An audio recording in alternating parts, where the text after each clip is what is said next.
Alors, ça c'est clair, je pense, pour tout le monde. Donc, tu viens de parler donc, des frères musulmans. Parle-nous donc de tes deux amis, les frères musulmans et le wahhabisme. Voilà, donc vraiment, on a des... Quelle différence? C'est subtil? C'est dans le packaging que c'est différent ou dans le fond aussi c'est différent? Alors, je ne vais pas rentrer dans des détails techniques, etc., parce que ça serait trop long.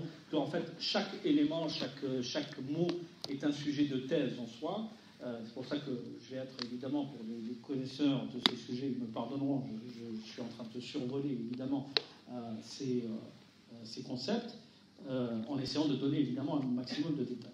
Alors, il y a une doctrine qui est appelée, vous avez dû entendre, qui est relayée régulièrement dans les médias notamment, c'est le salafisme. Le salafisme, c'est un mot qui est d'origine arabe, évidemment, et qui a pour racine le mot salaf, et le mot salaf veut dire prédécesseur.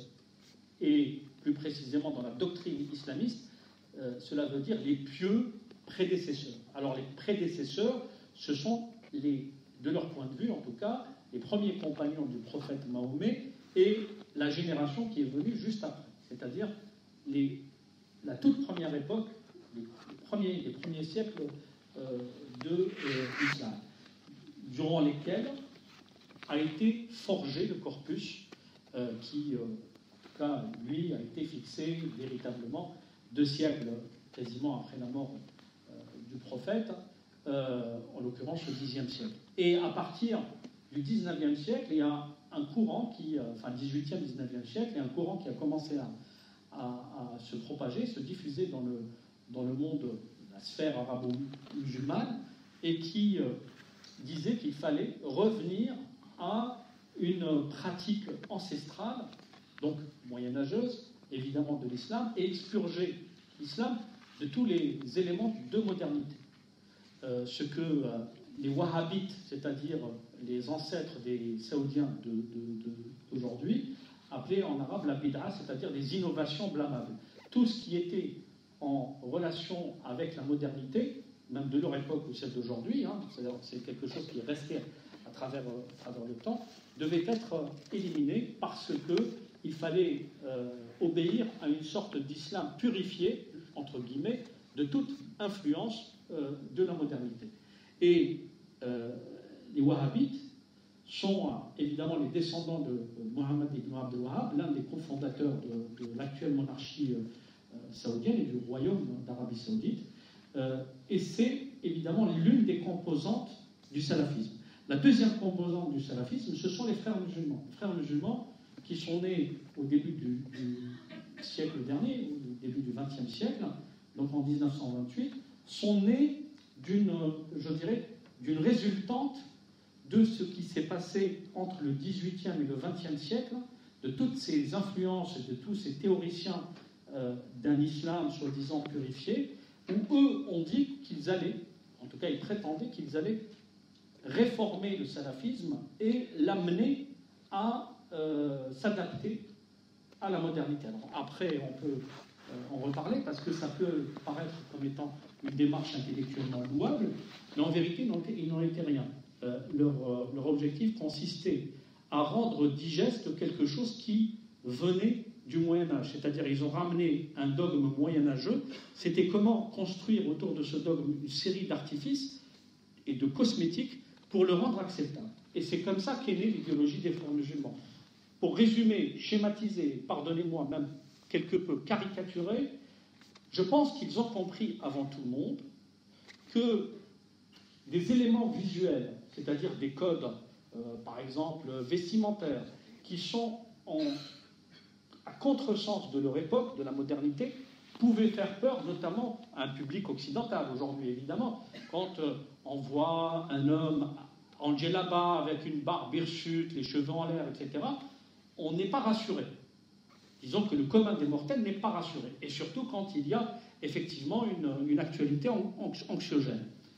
Alors les frères musulmans ont trouvé une idée qui a fonctionné, c'est qu'ils ont taillé la barbe, ils ont mis de côté la djellaba, ils ont mis à la place des costumes qu'on peut, enfin en tout cas les hommes ici peuvent mettre très aisément, enfin c'est nos codes vestimentaires modernes. Les femmes ont troqué leur abaya à l'image saoudienne, noire, anxiogène, là aussi, etc., mais toujours en restant couvertes, plus ou moins en montrant le visage, etc., mais gardant les mêmes codes vestimentaires, un peu plus colorés, radoucis, etc. Et progressivement, ils ont fait, notamment tout au long du XXe siècle, et on y reviendra probablement, ils ont fait accepter ce salafisme. Et d'ailleurs, rappelez-vous, c'est quelque chose qui m'avait frappé, c'est que tous les journalistes, les commentateurs, les universitaires, etc., les considéraient ou les appelaient, ces islamistes, notamment des frères musulmans, se laissaient complètement affubler du terme islamiste modéré.